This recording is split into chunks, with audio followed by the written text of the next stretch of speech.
পাকুয়া অনুষ্ঠিত আজকে বিএনপির এই বিশাল জনসভার সম্মানিত সভাপতি,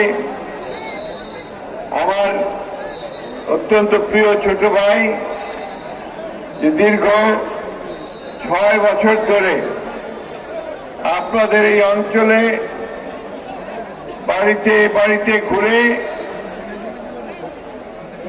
রাস্তায় রাস্তায় ঘুরে আপনাদের কাছে প্রেসিডেন্ট জিয়া রহমানের যে আদর্শ, সেই আদর্শ পৌঁছে দেওয়ার চেষ্টা করেছে। বেগম খালেদা জিয়ার যে বার্তা, সেই বার্তা পৌঁছে দেওয়ার চেষ্টা করেছে। জনাব তারেক রহমান সাহেবের যে আপনাদের প্রতি ভালোবাসার কথা, সে আপনাদের কাছে পৌঁছে দেওয়ার চেষ্টা করেছে। সেই পঞ্চগড় জেলার সদস্য সচিব বিএনপির ফরহাদ হোসেন আজাদ, মঞ্চে উপবিষ্ট আছেন আমাদের আসাদুল হাবিব দুরু সাহেব, যিনি আমাদের রংপুর বিভাগের সাংগঠনিক সম্পাদক এবং এলাকার অত্যন্ত জনপ্রিয় মানুষ, সহ সাংগঠনিক সম্পাদক রয়েছেন। আমাদের পঞ্চগড় জেলার একজন কৃতি সন্তান, আপনাদের অত্যন্ত প্রিয় নেতা ব্যারিস্টার জহুরুদ্দিন সরকার সাহেবের ছেলে ব্যারিস্টার নওশাদ জমির সহ পঞ্চগড় নেতৃবৃন্দ, প্রিয় ভাই ও বোনেরা, আসসালামু আলাইকুম। আমি আপনাদের সামনে বেশি কথা বলতে পারবো না, আমি খুব সুস্থ নই, একটু অসুস্থ, আপনারা অনেকেই জানেন। কিন্তু আমি এসেছি শুধু এই কারণে যে আমি আজাদকে কথা দিয়েছিলাম যে আমি এক সময় আসব। আমার মনে আছে আমি 18 নির্বাচনের আগে অনেক রাতে, প্রায় রাত 10টা বাজে, সেই সময়ে নির্বাচন ক্যাম্পেইন করার জন্য আমি পোদা থানায় এসেছিলাম, দেবীগঞ্জে এসেছিলাম, এবং তখনই যে মানুষের ঢল আমি দেখেছিলাম, আমার একটা বিশ্বাস জন্মেছে যে আজাদ পরিশ্রম করছে, হয়তো সেই অঞ্চলকে জাতীয়তাবাদের আদর্শে দীক্ষিত করে তুলতে পারবে। আজকে আমি নিশ্চিত হয়েছি যাদের এই পরিশ্রম একদম বৃথা যায়নি। আজকে এই অঞ্চলে জাতীয়তাবাদী যে আদর্শ, সে আদর্শ এখানে প্রতিষ্ঠিত হয়েছে। আমি ধন্যবাদ জানাতে চাই আমাদের এই অঞ্চলের ভাইদেরকে, বোনদেরকে, এবং এখানে আমি দেখতে পাচ্ছি শুধু মুসলমান নয়, হিন্দু, বৌদ্ধ, খ্রিস্টান সহ, এবং আপনারা আমাদের আদিবাসী ভাইরা বোনরা যারা আছেন তারা সহ, এখানে অনেক মানুষ আজকে এখানে উপস্থিত হয়েছে। প্রিয় ভাই বোনেরা, আমি কথা খুব সংক্ষেপ বলবো, কারণ সূর্য প্রায় অস্তমিত হয়েছে। আপনারা সবাই দূরে দূরে যাবেন, আমি কথা শেষ করব। আপনারা জানেন যে আমরা প্রায় 15 বছর একটা ভয়াবহ ফ্যাসিস্ট দানব সরকারের বিরুদ্ধে লড়াই করেছি, যুদ্ধ করেছি। আমরা বারবার জেলে গেছি। আপনাদের এখানে অনেক মানুষ আছেন যারা জেলে গেছেন, যারা পালিয়ে থেকেছেন, ঘরে থাকতে পারেননি, ঘর ছেড়ে বাইরে গিয়ে সময় রাত কাটিয়েছেন, তাই না? অনেকেই আছেন এখানে। এটা শুধু এখানে নয়, সারা বাংলাদেশে এই একটা অবস্থা ছিল, একটা ভয়, ত্রাস, ভীতি রাজত্ব সৃষ্টি করা হয়েছিল, যেটাকে আমাদের ব্যারিস্টার সাহেবরা বা পণ্ডিত ব্যক্তিরা বলেন ফ্যাসিজম, ফ্যাসিবাদ। সেই ফ্যাসিবাদ জিনিসটা কি? ফ্যাসিবাদ হচ্ছে যখন একটা সরকার নির্বাচনের নাম করে ক্ষমতায় যায়, ক্ষমতায় গিয়ে তারপরে একটা ভীতি, একটা ত্রাসের রাজত্ব সৃষ্টি করে, সে তখন গুম করে, খুন করে, যেভাবেই হোক সে ক্ষমতায় জোর করে টিকে থাকার চেষ্টা করে। হাসিনা তাই করেছে, তাই না? জোর করে মানুষ চায়নি, কিন্তু সে 3টা নির্বাচন এইভাবে মিথ্যা কথা বলে জনগণকে বোকা বানিয়ে সে 3টা নির্বাচন করে জোর করে ক্ষমতায় বসেছে। সে ভেবেছিল কোনোদিন ক্ষমতা থেকে যাবে না। কিন্তু আমরা বলি না একটা কথা যে আল্লাহ তাআলা ভাবে একরকম, মানুষ ভাবে একরকম, আল্লাহ তাআলা কিন্তু ভাবে আরেক রকম, তাই না?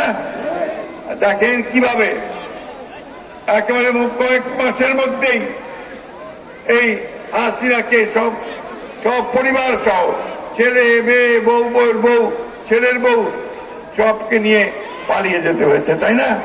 এবং যাওয়ার সময় সে সময় পর্যন্ত পায় নাই। তাকে গিয়ে যখন সেনাবাহিনীর লোকেরা বলেছে যে আপনি দুটো চয়েস আছে আপনার, আপনি দুটোর মধ্যে একটাকে বেছে নিবেন, সেটা হচ্ছে যে চতুর্দিক থেকে জনগণ আসছে উত্তাল সমুদ্রের মতো, তাদের দ্বারা পিষ্ট হবেন নাকি যান বাঁচানোর জন্য পালিয়ে যাবেন। সেই নেত্রী যিনি সবসময় বলতেন যে আমি পালাই না, আমি ভয় পাই না, আমি মুজিবের বেটি, আমি পালাই না, বলতো না?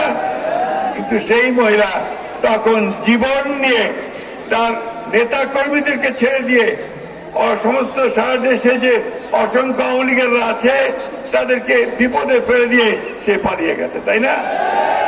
এই অঞ্চলে তো অনেক মানুষ আছেন যারা আওয়ামী লীগ করতেন, তাই না ভাই? এখন তাদের কি অবস্থা? সে নেত্রী তো তাদের দেখার নাই, সে নেত্রী পালিয়েছে, তাদের নেতারা পালিয়েছে, তাদের নেতা যারা ছিল তারা এখন বন্দী হয়ে গেছে দুর্নীতি করার দায়ে, তাই না? এই হচ্ছে পরিণতি ফ্যাসিবাদের, এই হচ্ছে পরিণতি যারা আপনার জোর করে ক্ষমতায় টিকে থাকতে চায়। বন্ধুগণ, এই আমাদের ছাত্রদেরকে আমি ধন্যবাদ জানাতে চাই, আমাদের ভাইদেরকে যারা 15 বছর লড়াই যোগ করেছে তাদেরকে ধন্যবাদ জানাতে চাই যে তারা তাদের বুকে রক্ত ঢেলে দিয়ে আমাদের জন্য আবার একটা সুযোগ সৃষ্টি করে দিয়েছেন যে আমরা আমাদের দেশটাকে আবার একটা গণতান্ত্রিক পদ্ধতিতে গড়ে তুলব। আমরা এখানে সকল মানুষের ভোটের অধিকার নিশ্চিত করতে পারবো। আপনারা এই আগে কতগুলো ভোট হয়েছে, ভোট দিতে পারছেন? আমাদের ছেলেরা ভোট দিতে পারছে? কেউ পারে না। 3 বার 15 বছর ধরে আর ভোট দিতে পারে না, তাই না? এই ভোটের অধিকারটা আমরা ফিরে চাই। আমার ভোট আমি দেব, যাকে খুশি তাকে দেবো, তাই না? এটা বললে আবার কিছু কিছু লোকজন একটু অসন্তুষ্ট হচ্ছে, খালি ভোটে চাচ্ছেন। হ্যাঁ, মানে ভোট চাচ্ছে এই জন্য যে আমরা ভোটটা দিতে পারলে আমরা আমাদের সঠিক লোক নির্বাচন করতে পারবো, সেই লোক পার্লামেন্টে গিয়ে আমাদের জন্য ভালো কাজ করবে, দেশটাকে ভালোভাবে সঠিকভাবে সাজায় দিবে, তাই না? এটাই আমরা চাচ্ছি। আমরা বলেছি যে সংস্কারটা আমরা চাই। আমরা 2016 সালে আমাদের নেত্রী দেশনেত্রী বেগম খালেদা জিয়া তিনি ভিশন বাংলাদেশ 2030 দিয়েছিলেন, বাংলাদেশের কি হতে পারে ভবিষ্যতে 2030 সালে তা বলেছিলেন। আর আমাদের নেতা তারেক রহমান সাহেব তিনি 2 বছর আগে 2022 সালে তিনি 31 দফা দিয়েছেন। সেই 31 দফাটা কি? সংস্কার। লোকে বলে এই সংস্কার কি জিনিস? সাধারণ মানুষ সংস্কার অত বুঝে না, তাই কি বুঝে? মূল কথা আমি যেন ভোটটা দিতে পারি, আমার দেশে যেন শান্তি থাকে, আমার জিনিসপত্রের দাম যেন কম হয়, মারামারি যেন না হয়, তাই না? এই জিনিসগুলো আমরা চাই। চুরি ডাকাতি যেন না হয়। আর আমাদের এই অঞ্চলের মানুষের একটা বড় সমস্যা আছে, গরু চুরি যেন না হয়, তাই না? ধান যেন কেউ কেটে নিয়ে যায়, তাই তো? এই জিনিসগুলো আমাদেরকে সুন্দর করতে হবে, দেশকে গড়ে তুলতে হবে। স্কুল কলেজ মাদ্রাসাতে যেন ভালোভাবে ছেলেমেয়েরা লেখাপড়া করতে পারে তার ব্যবস্থা করতে হবে। আর কথায় কথায় ঘুষ যেন দিবা না হয়, এটা একটা বড় সমস্যা। বা খালি ঘুষটা আছে, যেইটা যা আছেন সেইটি ঘুষটা আছে, তাই না? ঘুষ আমরা আর দিবা না হয়। আপনারা সবাই রুখে দাঁড়াবেন, কেউ ঘুষ দিবেন না। যে ঘুষ চাইবে ওকে ধরে নিয়ে গিয়ে পুলিশের হাতে দেবেন। আপনারা বলবে পুলিশও তো ঘুষ আছে, কি তাই না? ওই পুলিশকে আমরা এখন পরিবর্তন করতেছি, ইনশাআল্লাহ ওই পুলিশ এখন জনগণের পুলিশ হবে, তাই তো? এইরকম একটা বাংলাদেশ আমরা চাচ্ছি, এইরকম একটা বাংলাদেশ আমরা চাচ্ছি। এবার সেটা আমাদের নেতা তারেক রহমান সাহেব ওই বাংলাদেশ করার স্বপ্ন সবাইকে দেখাচ্ছেন। আমাদেরকে স্বপ্ন দেখতে হবে। 50-53 বছর হয়ে গেছে ভাই স্বাধীনতার। কাউ আছে কি ওই 71 সাল ভুলে যাবে, 71 সাল আমরা ভুলতে পারি না। 71 সালে আমাদের একটা স্বাধীন দেশের জন্ম হয়েছে। আমি আমার নিজেকে চিনতে পেরেছি 71 সালে, এবং আমার জন্য একটা ভূখণ্ড তৈরি করতে পেরেছি। আমরা একটা উপরে ওঠার একটা সুযোগ পেয়েছি, সেই সুযোগটা আমাদেরকে কাজে লাগাতে হবে। আমি বক্তব্য বাড়াবো না, মাঠের লোক সব অনেক দেরি হয়ে যাচ্ছে, সেটা চলে গেছে। মুই শুধু হয় একটা কথা কইবা চাই, মুই তো তোমারে ছোঁয়া, মোর বাড়ি কিন্তু মির্জাপুর আটোয়ারির। আমার এইতে আপনাদের এখানে অনেক বড় বড় নেতা জন্ম নিয়েছে। আমাদের মির্জা গোলাম আহমদ সাহেব চলে গেছেন, ব্যারিস্টার জমিদার সরকার এখনো আছেন, বয়স হয়ে গেছে, কিন্তু এখনো দেশকে ভালোবাসেন। আমাদের মাজার ভাই আমার এখানে আমার বন্ধু ছিল, আমার সঙ্গে পড়তো, আপনাদেরকে এমপি ছিল, তিনিও চলে গেছেন, তাই না? তারা কিন্তু সবাই দেশের জন্য কাজ করেছে, কাজ করতে চায়। আমি বিশ্বাস করি আমাদের নওশাদ, আমাদের আজাদ, তারা দেশের জন্য কাজ করছে, দেশের জন্য কাজ করবে। একইভাবে তারা আমাদের পূর্বসূরি যারা আমাদের আগের মানুষ, তাদের যে পথ, সেই পথকে তারা আরো উজ্জ্বল করবে, আপনাদের মুখকে উজ্জ্বল করবে, আমাদের উত্তরবঙ্গের মুখকে আরো উজ্জ্বল করে তুলবে। আমাদের আর একটা গর্ব আছে আপনাদের এলাকার মানুষের, তোমরা তো কহেন না, মুখে কইবা আছে। শহীদ প্রেসিডেন্ট জিয়া রহমান আমাদের স্বাধীনতার ঘোষক, আমাদের বহুদলীয় গণতন্ত্রের যিনি প্রবর্তক, যিনি আমাদের নতুন বাংলাদেশের স্বপ্ন দেখেছেন, গড়ে তুলেছেন, তার নানার বাড়ি কিন্তু আপনাদের কাছেই, নাজির পাড়া না?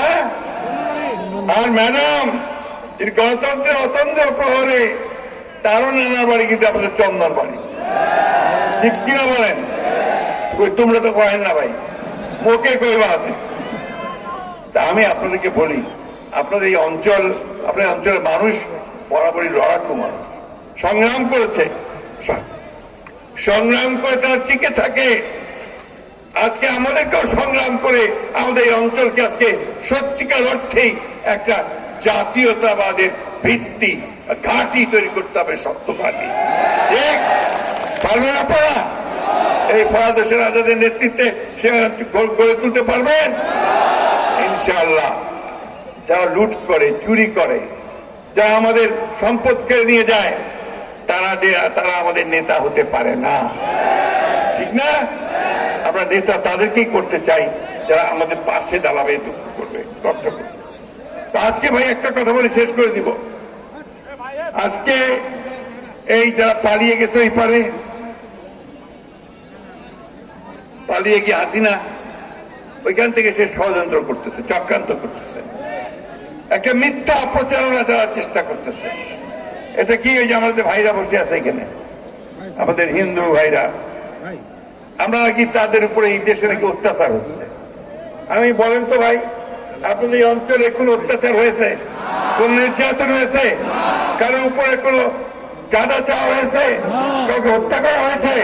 হয়নি। কারণ আমরা এই অঞ্চলের মানুষেরা, আমরা খুব শান্তিপ্রিয় মানুষ, হিন্দু, মুসলমান, বৌদ্ধ, খ্রিস্টান, আমরা সব সময় একসাথে বাস করি, তাই না? দুর্গাপূজা গেছে না? দুর্গাপূজা গেছে তখন আজাদ আপনাদের প্রত্যেকটা মণ্ডপে মণ্ডপে ঘুরে গেছে না? গেছে কিনা কয়েন? জোরে কইবা হবে। যা কহাতে এগুলো আমার বিভ্রান্ত করেছে, আমাদেরকে বিপদে ফেলার চেষ্টা করতেছে। সেই জন্য আপনাদেরকে রুখে দাঁড়াতে হবে।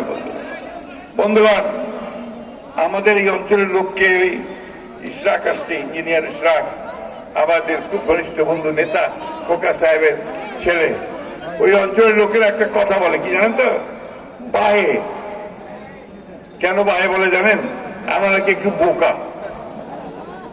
আসলে আমরা বাহে বলতে আমরা গর্ববোধ করি, আমরা মনে করি যে আমরা বাহি থাকবো ভালো, কিন্তু আমরা দেশকে তৈরি করব, তাই না? আরেকটা কথা, অন্যায়কে আমরা কখনো প্রশ্রয় দিব না, অন্যায়ের পক্ষে আমরা থাকবো না, আমরা ন্যায়ের পথে থাকবো, ঠিক তো? কি ছেলেরা কি বলে? ছেলেরা তো আবার বৈষম্য বিরোধী আন্দোলনের নাম তো না। বৈষম্যটা কি জানো তো? এই যারা লুট করে, চুরি করে, ডাকাতি করে, তাদেরকে সহায় দিতে হবে। যারা অনেক টাকা বানিয়েছে তাদেরকে সরিয়ে দিয়ে মানুষের সঙ্গে মানুষের সম্পর্কটাকে ঘনিষ্ঠ করতে হবে, আয় কমিয়ে আনতে হবে। আর ওই যে জিনিসপত্রের দাম যেন না বাড়ে সেদিকে খেয়াল রাখতে হবে। নারী ও পুরুষের মধ্যে সমতা আনতে হবে এবং আমাদের উপর যেন কেউ কোনোদিন অন্যায় ভাবে আমাদের দেশের ভেতরে হাত না দেয় তার ব্যবস্থা আমাদেরকে করতে হবে, তাই না? আমি আর বক্তব্য বাড়াবো না, মাগরিবের টাইম হয়ে আসছে। আপনারা এই অঞ্চলের মানুষ ভালো থাকবেন, সুস্থ থাকবেন। অনেক অত্যাচার হয়েছে ভাই অতীতে, বহু। আওয়ামী লীগ আমাদের উপরে যে অত্যাচার করেছে তার কেউ করে নাই। আমাদের আগে মূল্যবাদেরকে তারা অন্যায় অত্যাচার করছে, ফাঁসি দিয়েছে, আমাদের রাজনীতিবিদদেরকে ধরে নিয়ে গেছে, জেলে দিয়েছে। এই সব যেন আর না হয়, অন্যায় যেন কেউ করতে না পারে তার জন্য আমাদের সবসময় সতর্ক থাকতে হবে। আর এখন যেন দেশকে কেউ বিভক্ত করতে না পারে। আমরা সবাই এক, আমরা সবাই বাংলাদেশি, আমরা সবাই বাংলাদেশের উন্নতি চাই, উন্নয়ন চাই। এইভাবে আমাদেরকে কাজ করতে হবে। আমি একই সঙ্গে আজকে আহ্বান জানাতে চাই সরকারি কর্মকর্তাদেরকে, আমাদের পুলিশ ভাইদেরকে, আমাদের সেনাবাহিনীর মানুষদেরকে, বিডিআর বাহিনীদেরকে, যে আসুন আমরা একটা সুযোগ পেয়েছি, এই সুযোগটাকে আমরা কাজে লাগাই। আবার আমরা বাংলাদেশকে সমস্ত বিভেদ ভুলে ঐক্যবদ্ধ হয়ে গড়ে তুলি, একটা শান্তির দেশ, একটা প্রেমের দেশ, একটা উন্নয়নের দেশ হিসাবে গড়ে তুলি এবং আমাদের মাথায় যেন কেউ কাঁঠাল ভাঙতে না পারে তার জন্য আমরা সদা সতর্ক থাকি। তো কথা শেষ করি ভাই, সন্ধ্যা হয়ে গেছে। আপনারা ভালো থাকবেন, সুস্থ থাকবেন আর এই আজানের হাতকে শক্তিশালী করবেন। আমি আপনাদেরকে আমাদের দেশনেত্রী বেগম খালেদা জিয়ার পক্ষ থেকে